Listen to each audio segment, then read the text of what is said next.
Okay, so now we're on to add-in fractions with uncommon denominators, lesson 6, part 2. So I have 2/4 plus 3/8. So I'm looking at the denominators first. And what I can see here is I can easily create a common denominator with only changing this fraction. And when I say change in that fraction, I mean creating an equivalent fraction. You can't change the fraction where it makes the fraction change in value. You can only make the fraction an equivalent fraction. Um, so 4 goes into 8. Okay, it has a multiple of 8. So 4 times 2 is 8.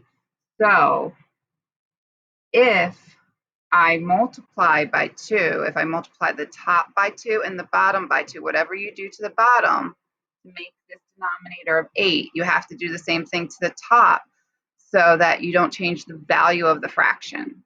So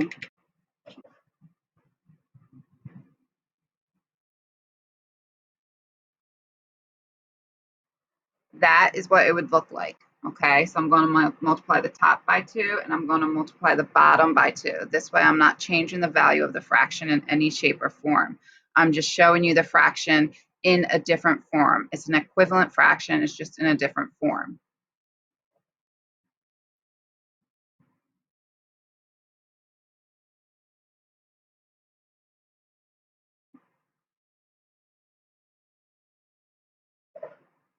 And I wanted to make that equivalent fraction because now it allows me to add the fractions together because now they have a common denominator. And just to prove that it is an equivalent fraction, but it didn't change the value of the fraction, I'm going to use my calculator to show that to you. So the original fraction was 2/4. So I'm going to do 2 divided by 4. So 2 divided by 4 equals 0.5. Okay. And then I'm going to do 4 divided by 8 right underneath it.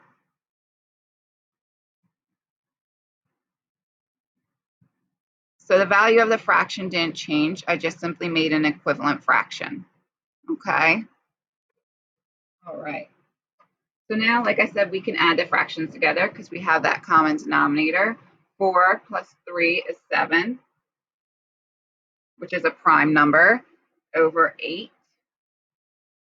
And that's in the most simplified form.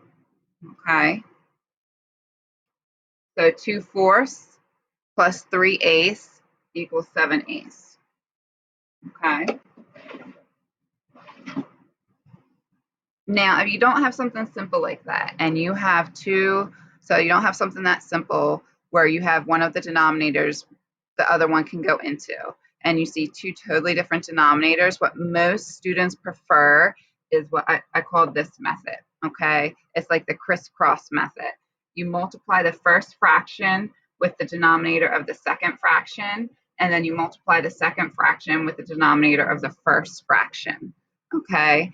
So I'm going to show you this method. There is another method that you could use, and it's called finding the least common multiple. For some students, again, that's very difficult, so they prefer to just do the crisscross method, which is fine. Both will get you the same thing, the same answer. So let me just show you the crisscross method first. So I take this denominator,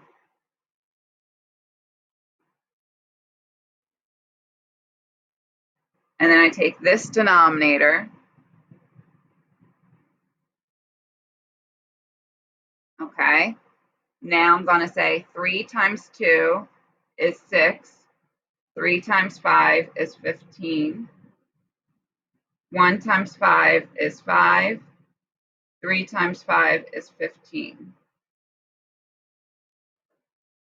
That's a crisscross method, okay?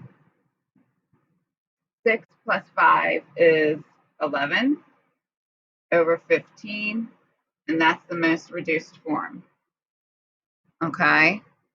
Now, there's something called the least common multiple technique. So if you had a fraction like this, 1/6 plus 1 over 10, so I'm just going to erase this now so I can erase this.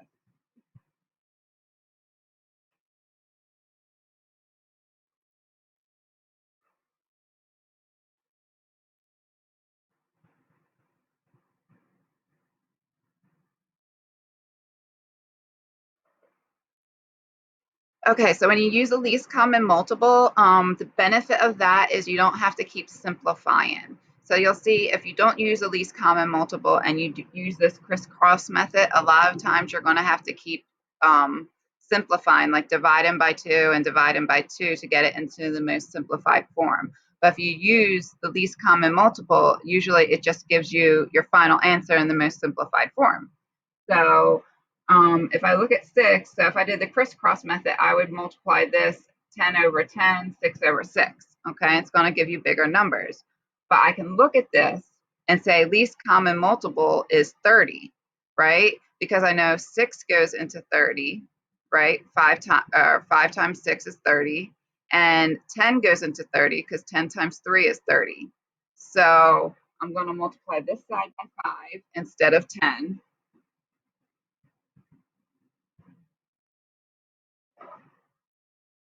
And I'm going to multiply this side by 3 instead of the 6.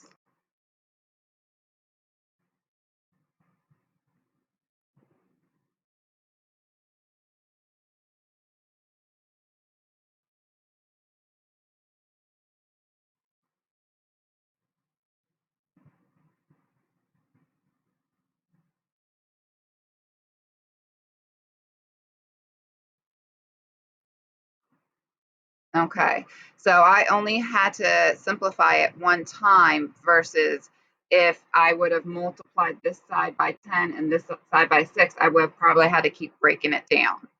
Okay, so it makes it less steps for you. All right, so that's the least common multiple. So again, I multiplied this side by 5, this side by 3. Then I got 5 plus 3 is 8 over 30. They were both even numbers. So since they were both even numbers, I knew I could divide them both by 2. 8 divided by 2 is 4. 30 divided by 2 is 15. And that is in the most simplified form. Okay, so why don't you go ahead and do some practice, and I'll see you again later. Bye now.